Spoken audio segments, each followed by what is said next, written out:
Welcome to your favourite YouTube channel MR और आज की वीडियो बहुत इंपॉर्टेंट है उन बच्चों के लिए जो क्लास 10th और 12th का एग्जाम देने वाले हैं, क्योंकि सीबीएसई ने कल एक सर्कुलर जारी किया है और उसमें इस करंट ईयर यानी 23-24 का करिकुलम सब्जेक्ट वाइज और सैंपल पेपर्स, ये पहली बार हुआ है कि सैंपल पेपर इतना जल्दी आए हैं और उनके बेस पे ही तुम्हें अब तैयारी करनी है अपने पेपर्स की। बट उन सैंपल पेपर्स में थोड़ी सी दिक्कत है जिसके बारे में मैं लास्ट में बात करूंगा और वीडियो को पूरा देखना है।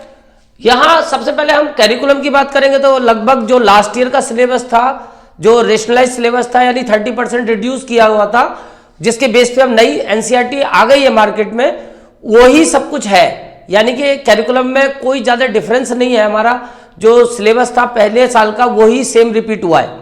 बाकी सब्जेक्ट्स के बारे में मुझे नहीं पता, लिंक में उसका डाल दूंगा अपने डिस्क्रिप्शन बॉक्स में, वरना सीबीएसई की जो ऑफिशियल वेबसाइट है cbseacademic.nic.in, वहां पे जाके तुम वो सर्कुलर देख सकते हो और उसमें वो सारे लिंक तुम्हें मिल जाएंगे। अब हम बात करेंगे सबसे पहले सैंपल पेपर की, क्योंकि सैंपल पेपर से हमें पता चलता है कि जो आने वाला एग्जाम है उसका जो क्वेश्चन पेपर है वो कैसा होगा, क्वेश्चंस का लेवल क्या होगा, टाइप क्या होगा, वो सारी चीजें हमें सैंपल पेपर से आइडिया मिलता है। और अक्सर ये सैंपल पेपर ईयर के एंड में आता है, बट इस बार ये थोड़ा सा जल्दी आया है और इसको देख के मेरे को थोड़ा सा सरप्राइज हुआ, क्योंकि जो टॉपिक्स डिलीट हो चुके हैं और नई एनसीईआरटी में भी वो कट हो चुके हैं, उन एक्सरसाइज के क्वेश्चंस भी इसमें दिए हुए हैं। तो बड़े ताज्जुब की बात है कि क्या वो पेपर्स में हमारे जो कमिंग एग्जाम है उसमें आएंगे या नहीं आएंगे। तो फिलहाल वो सैंपल पेपर में जो कुछ क्वेश्चन ऐसे दिए हुए हैं उनके बारे में बताऊंगा। कि सबसे पहले जैसे चैप्टर 3 है, इसकी एक एक्सरसाइज है जो अब कट चुकी है 3.6, ये हमारे डिलीटेड सिलेबस में थी। इसका 3.6 का पुरानी वाली एनसीईआरटी में तुम्हें मिलेगी, फर्स्ट क्वेश्चन का सेकंड पार्ट उसमें दिया हुआ है सैंपल पेपर में, जबकि नई एनसीईआरटी में एक्सरसाइज है ही नहीं। इसके बाद एक्सरसाइज 4.3, ये वर्ड प्रॉब्लम्स इस बार हट चुकी है सारी, बट इसका भी क्वेश्चन नंबर 9 सैंपल पेपर में दिया हुआ है और इसी एक्सरसाइज की एक एग्जांपल भी दी हुई है,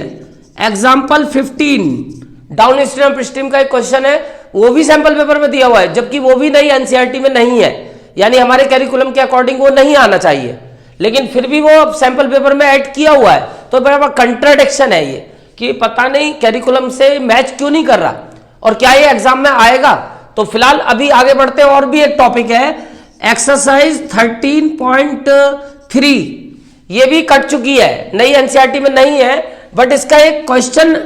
इसके बेस पे फ्लोइंग वाटर का लास्ट के क्वेश्चन है 2, ये क्वेश्चन भी दिया हुआ है सैंपल पेपर में। फ्लोइंग वाटर के ऊपर एक क्वेश्चन है, वो क्वेश्चन लास्ट के 2 क्वेश्चन है इस एक्सरसाइज के, जो अब नई एनसीईआरटी में तो है ही नहीं, ये भी एक दिया हुआ है। और इसके अलावा चैप्टर 15 में भी एक क्वेश्चन अलग से दिया हुआ है, ज्योमेट्रिक प्रोबेबिलिटी, जिसके बारे में ये लिखा जाता है कि not for examination point of view.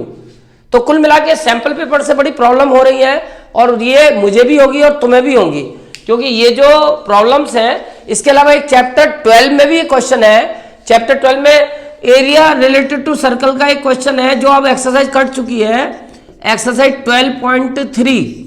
ये भी डिलीटेड है, इसमें शेडेड रीजन का एरिया निकालना होता है, बट इसका भी क्वेश्चन दिया हुआ है पेपर में।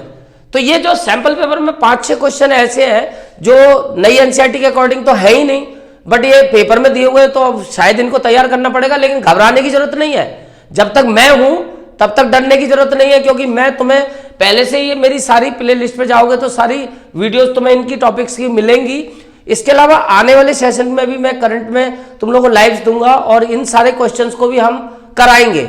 यानी हम प्लस में लेके चलेंगे कि किसी बच्चे को कोई दिक्कत ना हो। तो लगातार चैनल के साथ बने रहो और इस टॉपिक के बारे में भी सोचना चाहिए कि इनको भी तैयार करना पड़ेगा। मैं तैयार कराऊंगा, कोई तैयार नहीं कराएगा तो तुम लोग इसके लिए रेडी रहो। All the best, thank you.